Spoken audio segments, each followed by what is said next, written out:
Vamos abrir a mente e o coração para as maravilhosas lições deste estudo. Embora fosse criado perfeito e livre, o homem fez mau emprego da sua liberdade e pecou desobedecendo ao seu Criador. As suas faculdades foram pervertidas, o egoísmo tomou o lugar do amor. Só uma operação divina pode salvá-lo dessa condição. No encontro noturno que teve com o doutor da lei Nicodemos, o Senhor Jesus Cristo falou da necessidade que tem o homem de nascer de novo. Ele não se referiu a um renascimento físico, mas a um renascimento espiritual. Nesse renascimento, o homem recebe um novo coração que se compraz em fazer a vontade de Deus.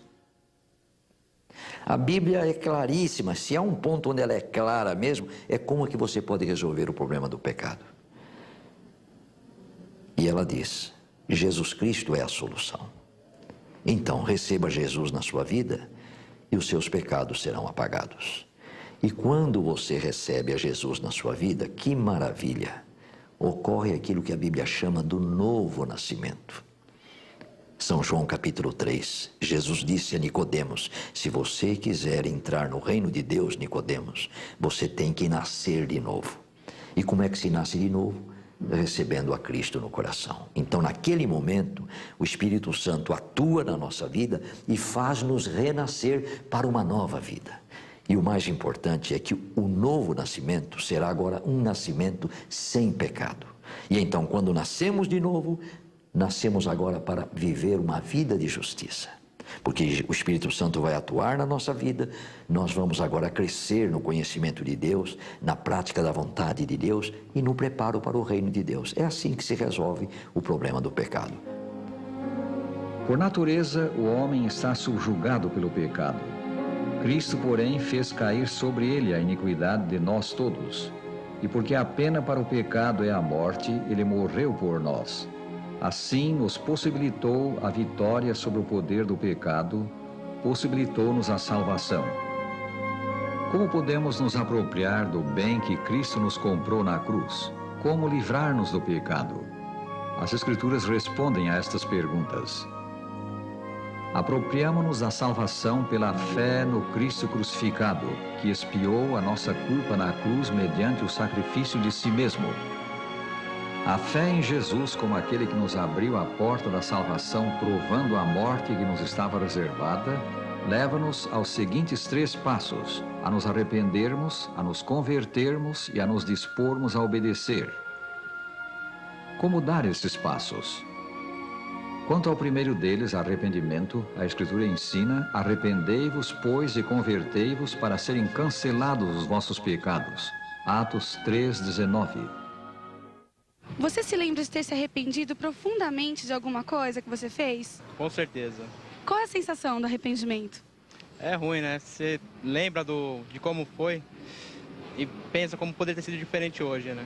Se você voltasse atrás, você não faria a mesma coisa, é essa a sensação. Arrependimento é você sentir tristeza de ter feito algo mal, algo errado, abandonar isso e voltar-se para Deus, para começar uma nova experiência. Algumas pessoas têm só tristeza por fazer algo errado, como, por exemplo, na Bíblia, o próprio Judas. Ele traiu a Jesus e sentiu tristeza e até desespero, mas ele não voltou-se para Deus. Pedro também traiu a Jesus, negou a Jesus, sentiu tristeza por ter feito isto, mas no final ele voltou-se para Deus, confessou o erro e começou uma nova experiência com Deus. Isso sim é arrependimento. O verdadeiro arrependimento leva-nos a sentir tristeza pelos pecados que cometemos e leva-nos a abandonar o pecado. A não ser que o pecador cesse de fazer o mal, o seu arrependimento não é genuíno e não é aceito por Deus. À mulher pecadora que foi trazida à sua presença, Jesus disse: vai e não peques mais. São João 8, versículo 11. Você acha que é possível viver sem pecar? Acho difícil no mundo como hoje, especialmente globalizado como está, as dificuldades são muitas, mas enfim, acho que vale o princípio de tentar cometer o menor número de erros possível. É verdade, ninguém vive sem pecar. A Bíblia diz que quem diz eu não peco, ele está mentindo. Todo mundo peca. Então como é isto? Eu não nasci de novo? Não estou agora vivendo uma nova vida, uma nova realidade? E como é que ainda vivo pecando?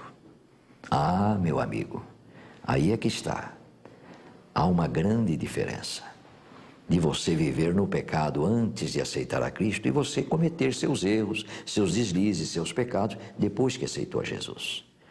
Paulo, na Epístola aos Romanos, capítulo 7, ele deixa bem claro que o homem ainda, ele continua com os seus problemas, ele ainda tem coisas a vencer. É aí onde a gente diz que a vida cristã é uma batalha e é uma experiência que tem que se renovar cada dia e que tem que se desdobrar e se desenvolver até chegarmos naquele ponto em que entraremos no céu e não teremos mais pecados.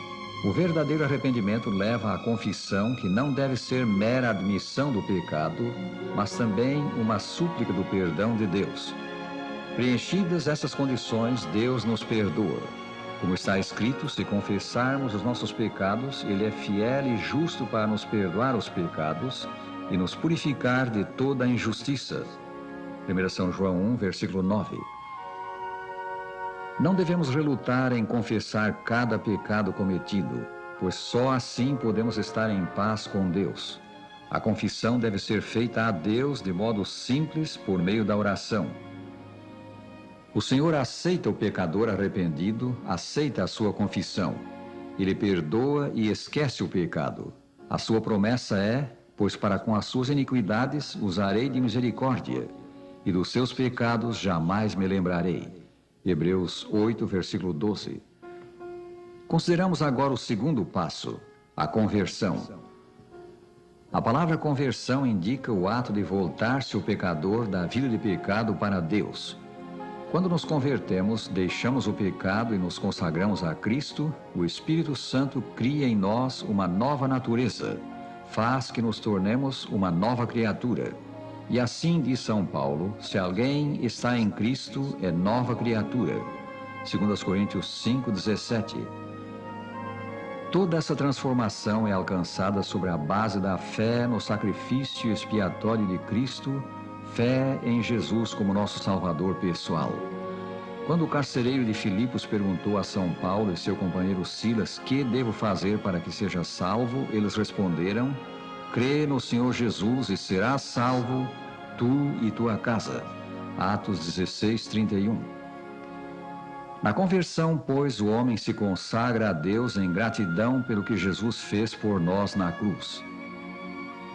Terceiro passo, uma vida de obediência, vida de santificação. A lei de Deus, lei de amor, é a norma para a vida de santificação.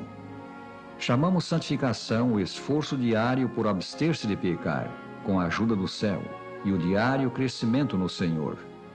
Deus requer perfeição moral de seus filhos e faz provisão para que o pecado possa ser resistido com êxito. Enquanto há vida, haverá novas vitórias a ganhar e novas excelências a alcançar. Pela fé em Jesus, recebemos dele poder para um viver santo, semelhante ao de Cristo. A Escritura diz: aquele que diz que permanece nele, esse deve também andar assim como ele andou. 1 São João 2, versículo 6. Há um poder transformador na contemplação. A alma transformada pela graça de Cristo admirará o seu caráter divino. E quanto mais a sensação de nossa necessidade nos impelir para Ele, Cristo, e para a Palavra de Deus, tanto mais exaltada visão teremos de seu caráter e tanto mais plenamente refletiremos a sua imagem. Na vida do homem que se consagrou a Jesus, veem-se os frutos da operação do Espírito Santo: caridade, gozo, paz, longanimidade, benignidade, bondade, fé, mansidão, temperança. Gálatas 5, 22 e 23. Quando aceitamos Cristo como nosso Salvador, os nossos pensamentos e desejos são postos em obediência à sua vontade. Dá-se o transplante divino. O coração, o espírito são novamente criados à imagem daquele que opera em nós. Prezado ouvinte, quem mora no teu coração? O Salvador Jesus Cristo ou o inimigo de Cristo e da tua alma? De diferentes maneiras, Jesus nos fala pedindo entrada em nosso coração. E o Santo Livro admoesta: hoje, se ouvirdes a sua voz, não endureçais os vossos corações. Hebreus 4, versículo 7. Sim, o Salvador diz: vinde a mim todos os que estáis cansados e sobrecarregados, e eu vos aliviarei. Tomai sobre vós o meu jugo e aprendei de mim, porque sou manso e humilde de coração, e achareis descanso para as vossas almas. São Mateus 11, 28 e 29. Se ouvimos o convite de Jesus e nos entregamos a Ele, recebemos poder para um viver santo. Força e graça foram providas por meio de Cristo. Ninguém é tão pecaminoso que não possa encontrar força, pureza e justiça em Jesus. Demos graças a Deus pelo Salvador que é Jesus. Aceitemos hoje de todo o coração esse Salvador misericordioso, que tem também o poder de mudar o coração, de transformar em Filho de Deus o maior pecador. Se nos deixarmos transformar por Cristo aqui, viveremos com Ele no seu reino.